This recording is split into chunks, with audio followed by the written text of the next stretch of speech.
Imagine a monument so grand it took 400 years and 6 generations to complete. Welcome to Ellora. Carved into the heart of Maharashtra's rock face in Chhatrapati Sambhaji Nagar, these aren't just caves. They are a testament to human devotion and architectural genius. When you build a house, you plan, you budget, you get approvals. But these artisans, they carved entire temples from solid rock, day and night, generation after generation. What makes Ellora extraordinary?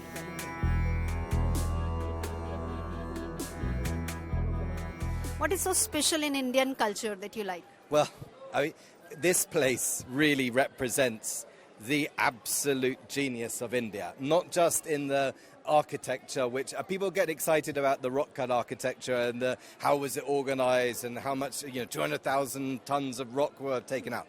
What's really important here is the psychological messages and the means for connecting with the divine that each and every person who comes here has open to them. Now, that's not saying that everyone passes through and takes that opportunity, but it is here, it is available to us.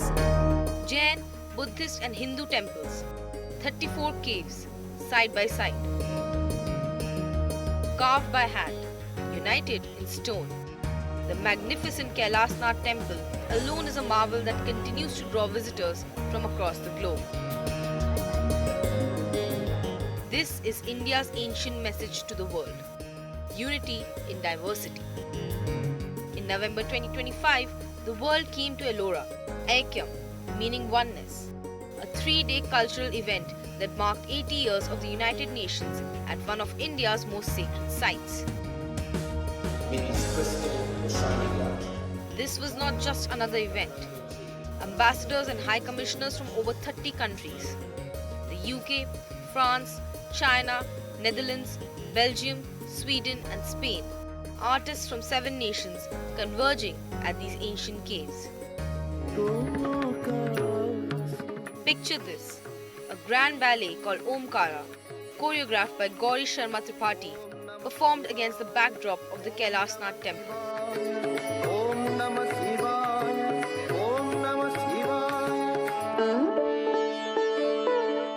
Classical concerts that once echoed at the UN headquarters in New York, now resonating through 1500-year-old caves.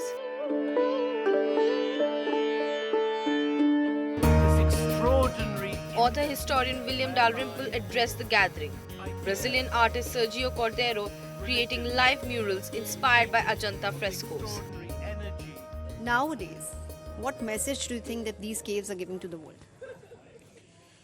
Well, it's the message they've always given, which is, first of all, coexistence of different religions. Down here you have, this is the Hindu area, there's Jain to our right, there's Buddhist to our left, and the Sufi above us just in Kuldabad, immediately behind us. So there's 4 different religions coexisting in complete harmony. That, to me, I think is the most important lesson.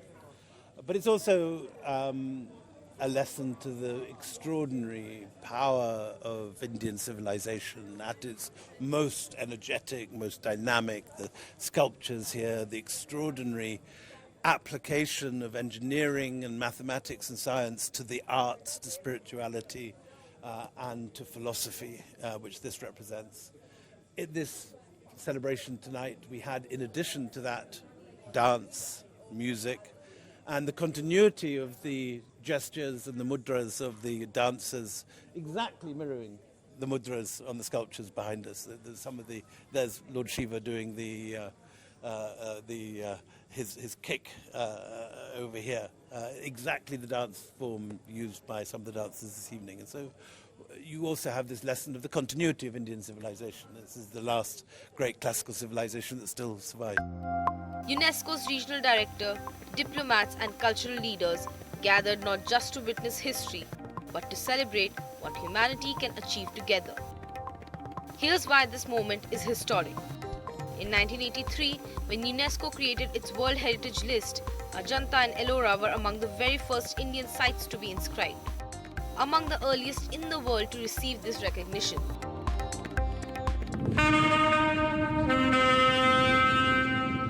42 years later, as the United Nations celebrates its 80th anniversary, it returned to where India's UNESCO journey began. To honor heritage, yes, but more importantly, to remind us of something profound.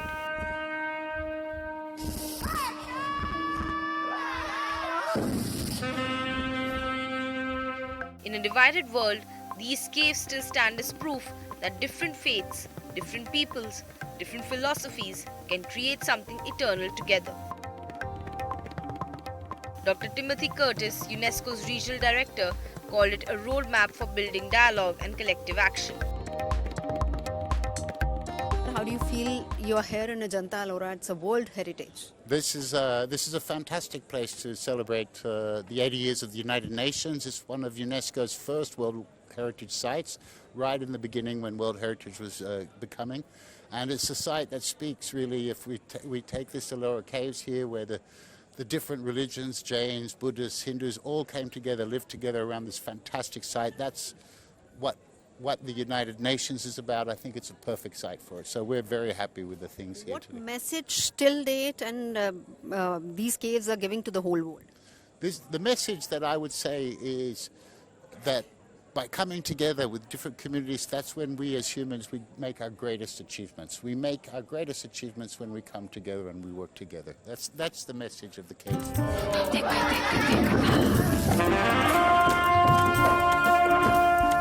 Ellora is not just India's pride, it's humanity's blueprint for unity.